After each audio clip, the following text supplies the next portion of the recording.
সন্ত্রাসী, নরহত্যায় জড়িত বিশেষ হেলমেট বাহিনী, ফৌজদারি অপরাধে সম্পৃক্ত ফ্যাসিস্ট ও তাদের দূষররা, অর্থ পাচারকারী, লুণ্ঠনকারী, ষড়যন্ত্রকারী, দুষ্কৃতিকারী, রাষ্ট্রদ্রোহী, দুদকের মামলায় আসামিদের আইনের আওতায় আনার জন্য সরকার কাজ করে যাচ্ছে। সরকারের পুলিশ বাহিনী, র্যাপিড অ্যাকশন ব্যাটালিয়ন, সশস্ত্র বাহিনীর সদস্যরা আইনের প্রক্রিয়ায় এই সকল অপরাধীকে উল্লেখযোগ্য পরিমাণ গ্রেপ্তার করেছে। এই প্রক্রিয়া অব্যাহত রয়েছে।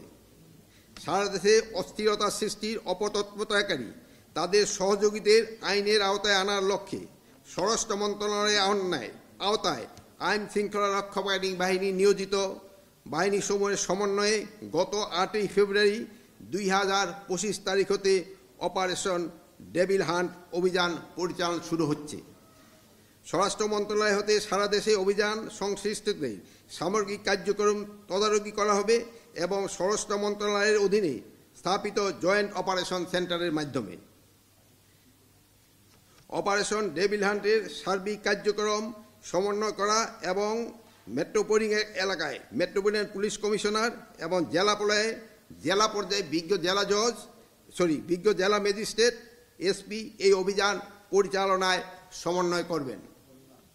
সিএমএম আদালত, এমএম আদালত, সিজেএম আদালত, জেলা ও দায়রা জজ আদালতের বিজ্ঞ বিচারকগণ, জেলা ম্যাজিস্ট্রেটগণ, স্পেশাল আদালতের বিচারকগণ, আদালতে সরকার পক্ষের আইনজীবীগণ, আইন শৃঙ্খলা বাহিনীর সদস্যরা, গোয়েন্দা সংস্থার সদস্যরা এই অপরাধীদের আইনের আওতায় এনে শাস্তি নিশ্চিত করার জন্য নিয়োজিত।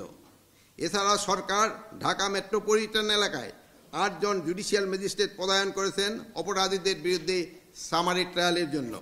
আপনারা দক্ষ এবং প্রশিক্ষিত সচেতন নাগরিক। আপনাদের দেশের জনগণ, সরকার এবং নিজ নিজ দায়িত্বের প্রতি জবাবদিহিতা, দায়বদ্ধতা এবং কমিটমেন্ট রয়েছে। সুশাসন প্রতিষ্ঠায় আপনাদের অতন্ত্র প্রহরীর ন্যায় ভূমিকা পালন করা দরকার। আমরা কোনো অপরাধীকে রাস্তায়, বাজারে, মাঠে, ময়দানে, রাজপথে দেখতে চাই না। প্রত্যেক অপরাধীকে আইনের আওতায় আনতে হবে, তাদের বিচার নিশ্চিত করতে হবে। আমি আইন শৃঙ্খলা বাহিনীকে আরও তৎপর হতে বলবো।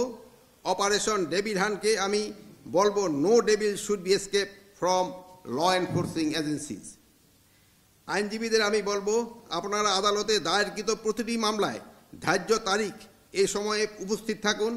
প্রসিকিউটিং এজেন্সির সাথে টাইম টু টাইম যোগাযোগ করে পর্যাপ্ত তথ্য নিজেদের সমৃদ্ধ রাখুন। কোনোভাবেই যেন কোনো সন্ত্রাসী জামিন না পায়, সর্বোচ্চ সতর্ক থাকুন। প্রয়োজনে আইজিপি টিম মামলাভিত্তিক অগ্রগতি নিয়ে পাবলিক প্রসিকিউটরের সাথে 15 দিন পর পর বসতে পারেন এবং অগ্রগতি পর্যালোচনা করতে পারেন এবং আদালতে উপস্থাপনের জন্য। আমরা দেখেছি রাজনৈতিক বিরোধী নির্ধারণের জন্য বিগত ফ্যাসিস্ট সরকার হাজার হাজার মামলা নিরীহ নিষ্পাপ সাধারণ মানুষকে বিচারের মাধ্যমে বছরের পর জেল আটক রেখেছে, নিষ্পাপ মানুষকে সশ্রম কারাদণ্ড দিয়েছে।